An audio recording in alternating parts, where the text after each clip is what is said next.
Pursuing passion for me is actually a long shot. I'm a musician, singer, songwriter, and producing music isn't cheap. It requires money. Instead of focusing on the things that could not bring me more money, I focus on the things that or skills that will pay me more money, such as sales, marketing, video editing, and other skills na in demand ngayon. 2013, I left, diba? I left, and then after that, I pursued yung business ko ngayon. I was going to school, I was working a job, plus may business pa ako na niniraran. There's no problem for me if you focus on a diploma first or magdi-discarte ka kaagad because nasa situation mo yun. Nowadays, no, madali lang makakita ng success ng iba. Yep. Sa social media. Uy, ang ganda ng buhay nito. Ni ganito. And it's hard. Yeah. It's hard. You're comparing. It's like a competition ba, no? Sabi pa, diba? Comparison is the thief of joy. Yeah, and that is actually true. Is money good or evil? Hello guys, welcome back sa another episode ng Press Play Podcast. So in today's episode, we want to talk about money, specifically about money tayo, you know. So I am Dred, well, normal na tao. Ito si And ako si Ian, pabida-bida, multi-potentialite. Hell yeah. Hell yeah, let's go. So we want to talk about talaga yung money kasi it's a very sensitive topic, but I think very important siya. So we want to make sure that at least we can share some advice, or at least, you know, kung meron mo kayong mga comments in regards to money, we get some ideas as well for some other content or some other episodes. So first and foremost is in regards to this parang linya na passion ba or profit yung uunahin mo. Right? So ikaw yan, ano experience mo when it comes to this specific sentence ba? For me, based on from my experience, kailangan talaga profit muna before passion. Kasi hindi naman tayo lahat born with a silver spoon or on our mouths, no? And pursuing passion for me is actually a long shot for me. So just to share, no, I'm a musician, singer, songwriter, and producing music isn't cheap. It requires money for producing, paying for the music video, paying for the instrumentalists, paying for the producers. And it takes money. And what I realized, in order for me to pursue passion, I need to earn a lot of money first. So, instead of focusing on the things that could not bring me more money for now, for example, music, I focus on the things that or skills that will pay me more money, such as sales, marketing, video editing, and other skills na in demand ngayon. So, that's it. So basically, ito yung tatlong high-paying skills na sabi ni Ian. So sales, marketing, and then Video editing. video editing. Yeah. Pwede rin video editing. Video Anything that editing. has something to do with online space, they are very good skills to learn. Kasi nga, they are very high-paying, especially sa labas. You know, a lot of people rely on other people sa other countries to make their content. Parang ganito. Yes. Kasi hindi naman lahat ng tao is marunong mag-manipulate ng software. Hindi naman lahat ng tao magaling magbenta. Hindi naman lahat ng tao is magaling mag-market. So why not leverage the skills of other people? And you know what? Working online has worked wonders for me. Just to inform you, I'm an ex-geologist. No? My profession is professional geologist dati. Working in the mines, in the underground to find gold. Ayun, just due to personal reasons, I quit my job for good last 2021 and was able to discover the online space, remote work. And all I can say, no, 2 years. It has changed my life when it comes to choosing where I can work. Number 1. So that's location flexibility. And number 2, choosing the time that I'm able to work. That is time flexibility. And number 3 is I'm paid in dollars. So, ibig sabihin, when you're paid in dollars, yung buying power natin is mas malaki. Therefore, in the long run, dahil nagka-profit na tayo, pwede na tayo mag-pursue ng passion. I agree. Akin rin naman is like, profit is at least for now, especially in the current state of things, mas maganda na unahin mo yung profit rather than passion. Just my opinion ko lang to, okay? The main reason why is kasi yung passion or profit na statement, I think, nanggaling siya, or at least it started siguro mga mid-2010s. Kasi that was like after ng mga recession ata yun, like I think 2009 or 2010 or maybe 2008 na recession. You know, from dun sa US and after parang nag-trickle down sa iba-ibang countries. So, napagod yung mga tao when it comes to like yung parang corporate na life during that time.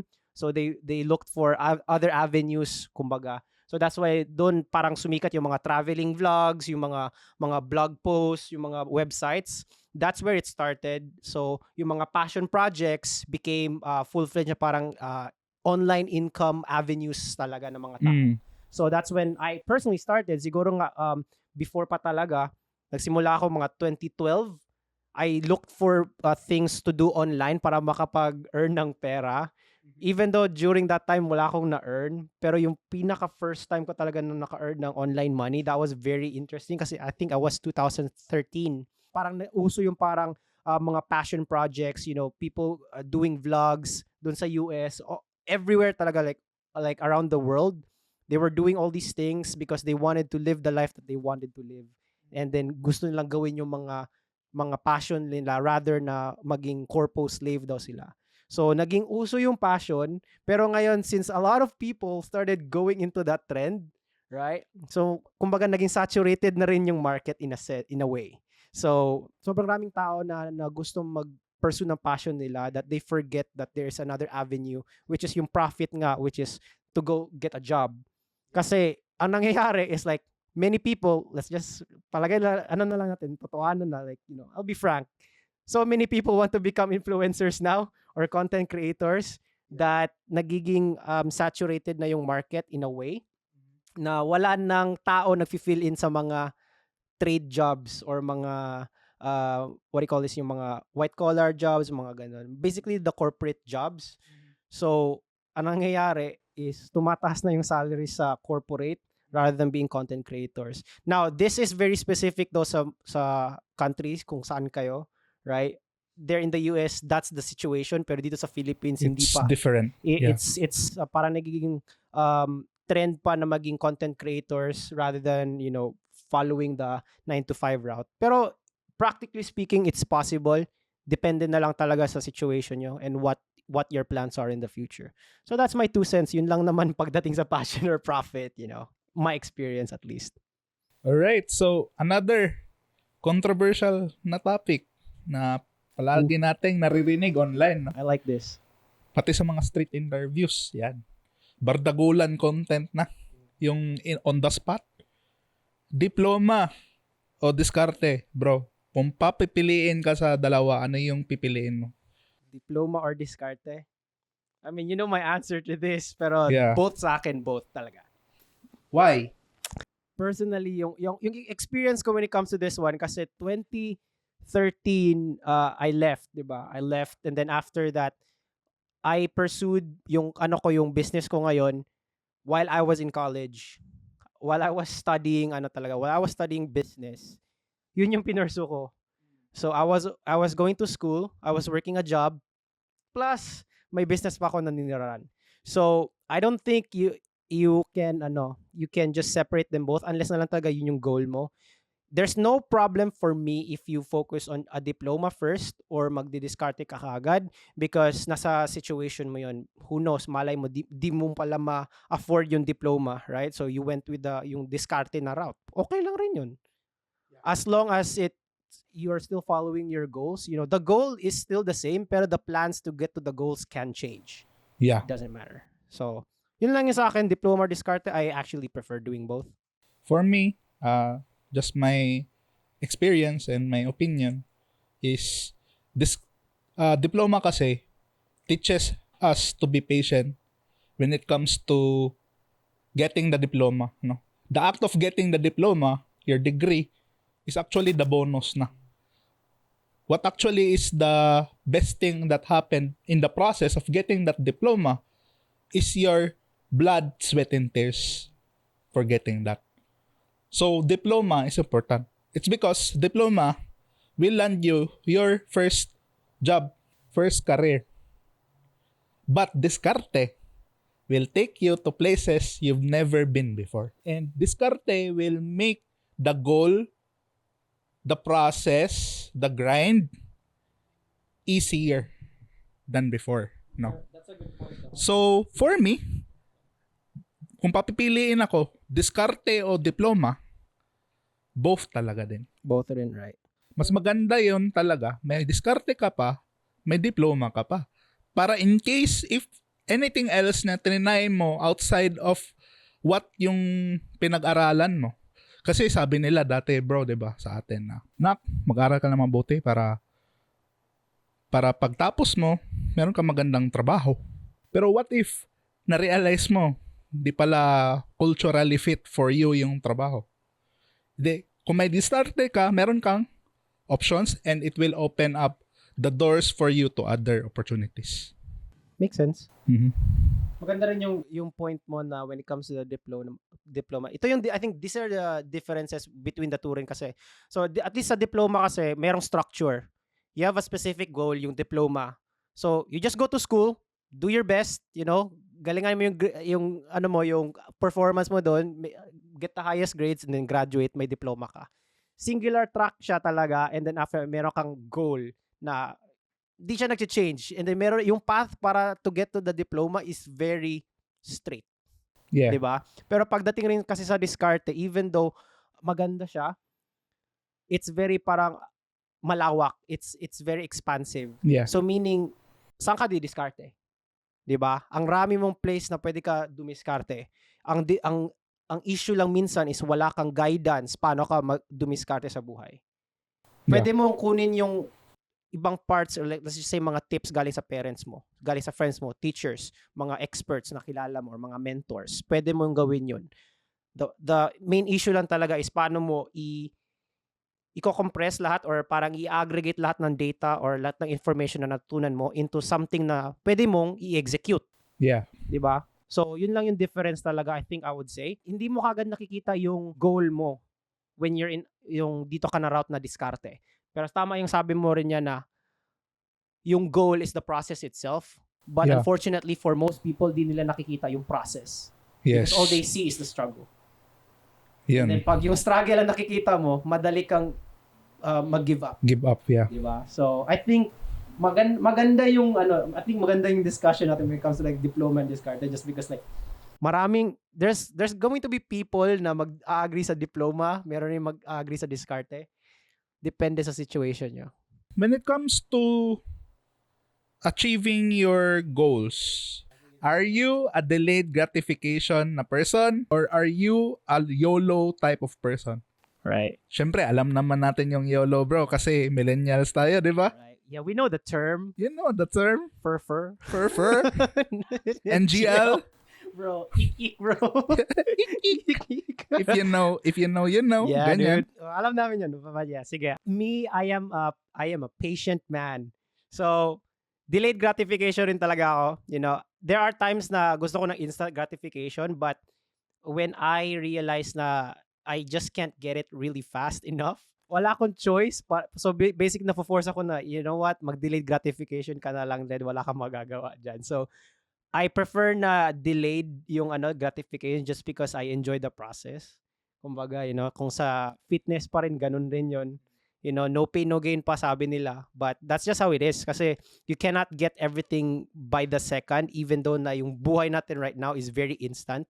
All the information nasa phone lang natin.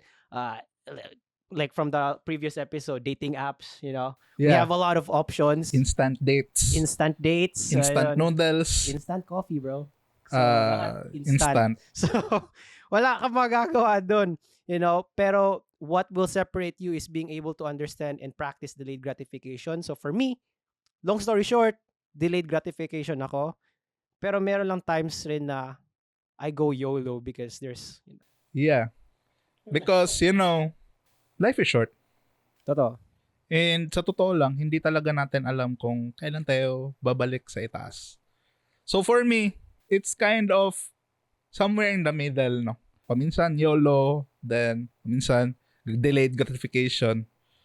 Kasi, 'di ba, Hindi naman natin madadala yung pera sa langit. Tama ba? Yes. Pero we have to be responsible then when it comes to our finances. So that is why delaying gratification is also needed, lalo na kung may long-term goals ka na, like siguro settling down, buying a house, buying car, and those things are actually high ticket, no? Yung medyo may kamahalan talaga. So kailangan paminsan talaga mag-delay gratification ka para ma-fast track yung goals natin. Kasi nowadays, no, madali lang makakita ng success ng iba. Yep. Sa social media. Yung tipong parang umaabot na yung sa point sa life mo na, uy, ang ganda ng buhay nito. Ni ganito. And it's hard. Yeah. It's hard. You're comparing. It's like a competition ba, no? Kung iisipin mo. That's why, sabi nila, no, most of the people in this generation are depressed. It's because of that. Sabi pa, di ba, comparison is the thief of joy. Yeah, and that is actually true. Unfortunately. So, yun nga, di ba, I feel like so when it comes to delayed gratification or instant gratification, siguro rin at sometimes, like, I think like you mentioned earlier, merong mga points in our lives na you would prefer using delayed gratification or in this situation, gamitin mo yung instant gratification because, you know, pwede mong gamitin yung instant gratification if you really wanna get a success, like parang instant success, but not to the point na parang damaging siya. You just wanna do things as fast as you can para makita mo yung failure mo kagad. I think that's the thing na maganda sa instant gratification is that pag gusto mong gawin kagad yung isang bagay, at least you can fail really fast. May nagturo pa sa akin yung mentor ko sa sales, sabi niya na, it's better to fail faster so that you can break things faster. Yeah. Kasi once you break things faster, alam mo kung ano yung aayusin mo. You Yep. know what to do next so that you don't break stuff. And then now you know that maybe this goal is what I want or maybe this is the goal that I want. So, you know, I guess siguro sa points in your life talaga merong usefulness yung mga delayed gratification dito. Tsaka yung Instant gratification dito na side. Tsaka to your point din, no, it's very important to have a clear picture in your mind kung saan mo talaga gusto papunta. Correct. What if sa values mo, sa beliefs mo, ayaw mong magtipid, so magastos ka talaga based on your spending habits, di ba? Yeah. So the only thing that you can do in order for you to truly enjoy your life is to increase your income. And that is by becoming a more valuable person. But that's for another podcast episode.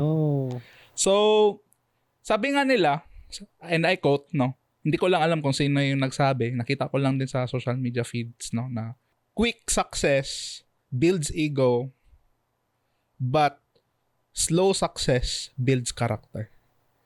So, be careful kung gagamitin nyo yung delayed gratification or instant gratification. Dapat alam nyo kung kailan siya gagamitin. And ask for help, I would say. No, di mo ko-compare yung experience mo sa experience ng iba who has gone through it. You know, that's why minsan rin I try to talk to people na older from me or more experienced and more successful than me kasi nga they know stuff. Diba? They know the challenges.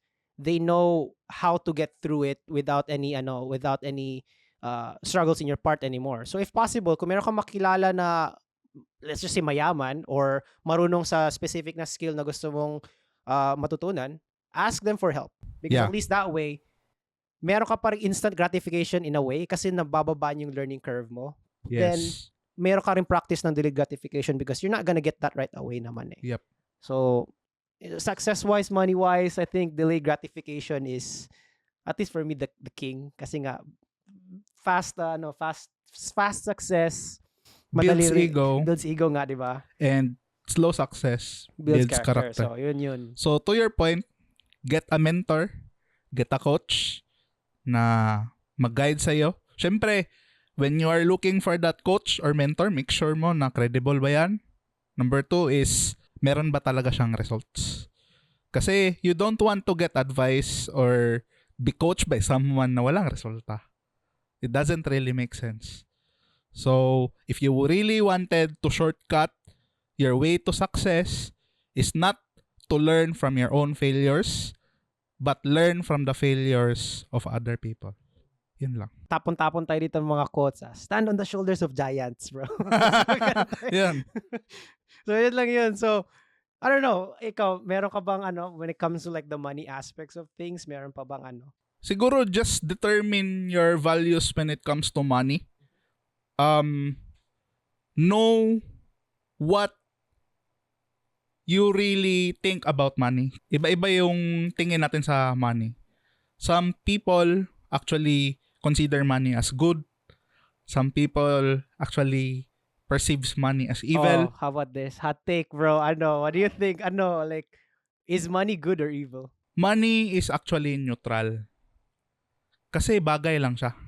It's a piece of paper, come on guys. Hindi tayo maglokohan.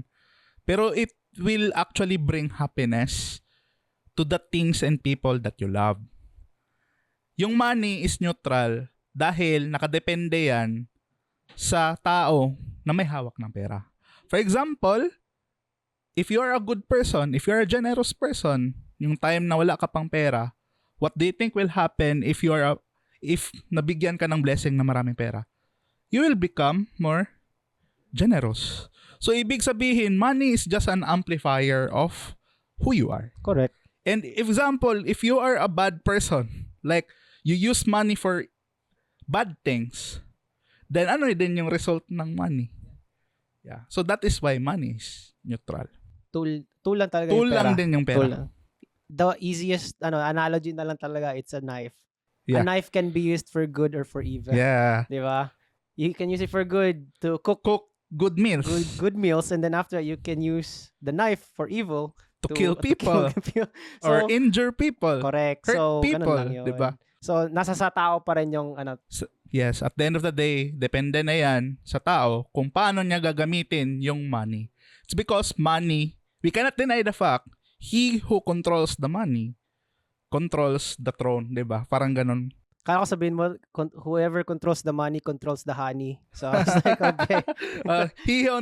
Tama yun. He who controls the money controls the honey. Yeah, pwede rin. Pwede rin, Pwede rin, di ba? Kayo guys, what are your thoughts about our podcast episode about money? And kung meron kayong comments or meron kayong nagustuhan or kung meron kayong hindi nagustuhan, please let us know in the comment section below. And please don't forget to follow us on our different social media platforms. Once again, I'm Ian. I'm Dred. And thank you for tuning in to the Press Play podcast.